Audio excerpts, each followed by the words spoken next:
sont installés là au fond, ça descend. Messieurs, permettez-moi de vous présenter Septi Ouadjadja. Je vous demande la présentation.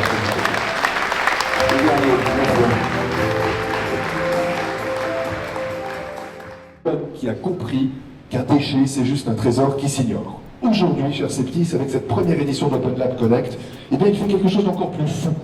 Il crée ce que nous allons explorer aujourd'hui, il crée des ponts entre la recherche et l'industrie. Quel bonheur de vous voir aussi nombreux. Pour comprendre comment nous en sommes arrivés là ce soir, je me dois de vous expliquer comment tout a commencé. Il y a 15 ans, j'ai créé Autocycling, une société spécialisée dans le recyclage de pots catalytiques, une société entièrement engagée dans l'économie circulaire. Avant le lancement du site de Quantum Matériel, la R&D et l'innovation n'atteignent leur plein potentiel que lorsqu'ils se partagent. Mesdames, Messieurs les chercheurs, c'est d'ailleurs le schéma canonique d'un projet de R&D. On ne part jamais de zéro. On commence toujours par l'état de l'art, ce qui a été publié, ce qui existe, ce qui n'a pas fonctionné, ce qui a échoué. Sans partage, il n'y a pas d'état de l'art et accessoirement, on réinvente. Voilà. C'est de ce simple constat que sont nés les Open Lab Connect. Mesdames, Messieurs les élus politiques, je tenais à vous remercier de votre présence ce soir. Je remercie également mon équipe qui a été extraordinaire. Mesdames, Messieurs, je vais vous demander de vous lever et de leur faire une standing ovation. Je vais donc appeler tout de suite pour continuer bien cette présentation et surtout apprécier ensemble le déroulé de cette soirée, Madame la maire de Mulhouse, Michèle Joux. Merci beaucoup. Mesdames et messieurs, bonsoir. Alors c'est pour moi un honneur d'être parmi vous ce soir pour cette première édition d'Open Lab Connect.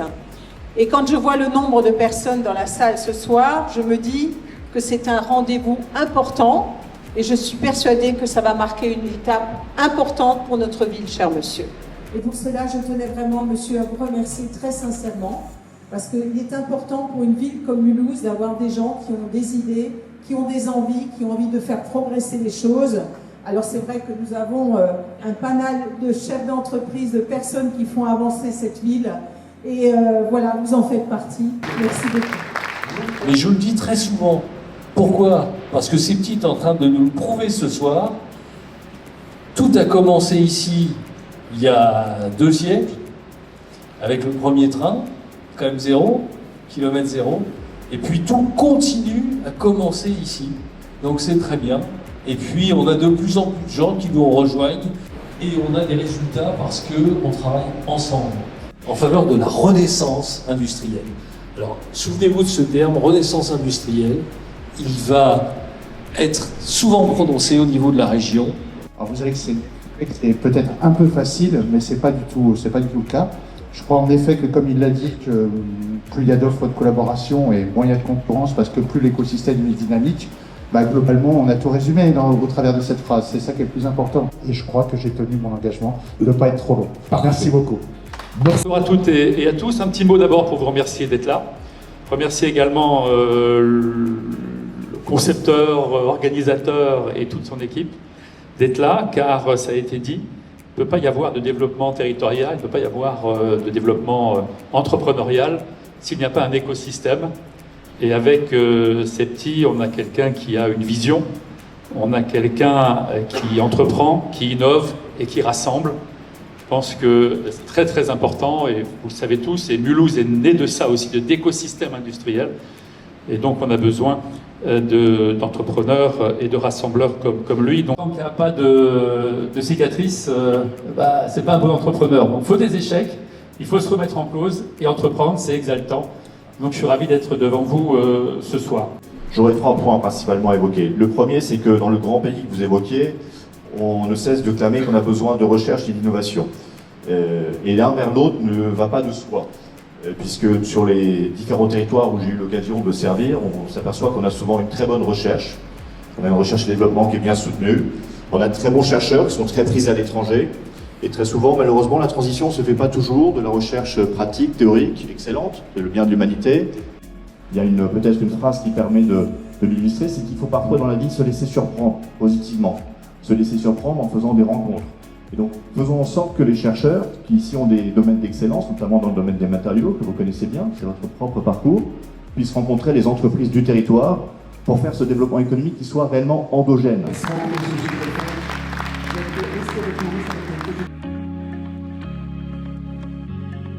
Bonsoir à toutes et à tous, je suis Baptiste Kimus, médiateur scientifique de la Nef des Sciences, et j'aimerais aujourd'hui vous parler de nos actions.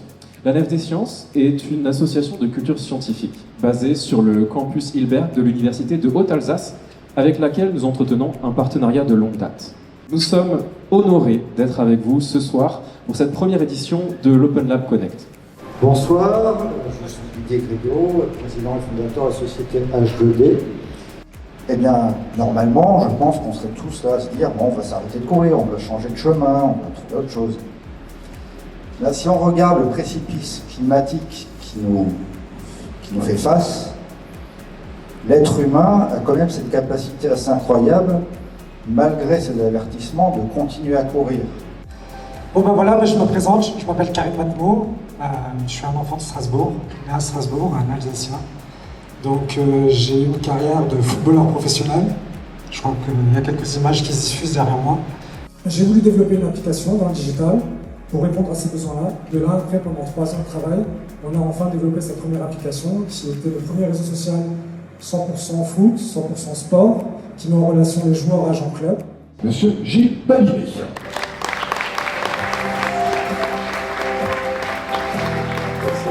Il se passe des choses en ce moment. Alors, la première personne que je célèbre toujours, quelles que soient les conférences que je fais, c'est ce monsieur-là, parce que je pense que sans lui, on ne serait pas là pour en parler. C'est Gordon Moore, c'est l'inventeur du microprocesseur. En sorte que sans cesse, ces microprocesseurs s'améliorent. Et c'est vraiment d'autant plus important qu'au moment où on arrive à l'ère des microprocesseurs dédiés à l'intelligence artificielle, ça ne fonctionnerait tout simplement pas, et vous allez le voir dans la suite de cet exposé, si on n'avait pas cette capacité d'ingénierie extraordinaire. Donc d'ailleurs, l'une de ces